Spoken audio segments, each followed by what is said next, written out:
my impression, and again, it's my impression, I could always be wrong, but my common sense told me that what was going on is either he had concluded or someone had told him that you've already asked Comey to stay and you didn't get anything for it, and that the dinner was an effort to build a relationship. In fact, he asked specifically of loyalty in the context of asking me to stay.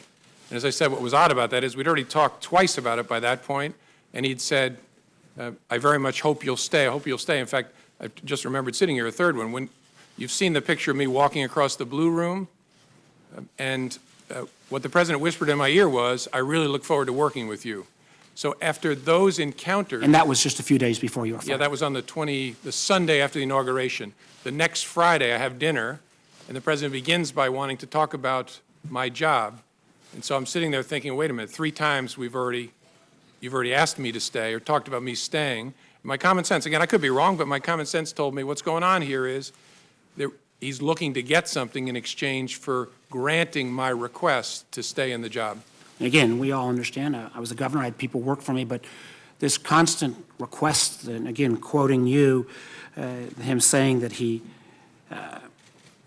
despite you explaining your independence, he kept coming back to, I need loyalty. I expect loyalty. Had you ever had any of those kind of requests before from anyone else you'd worked for in the government? No. And what made me uneasy was I'm, at that point, the director of the FBI.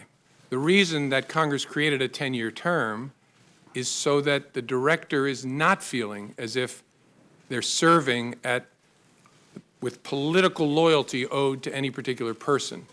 The statue of justice has a blindfold on because you're not supposed to be peeking out to see whether your patron is pleased or not with what you're doing. It should be about the facts and the law. That's why I became FBI director, to be in that kind of position. So that's why I was so uneasy. Well, let me move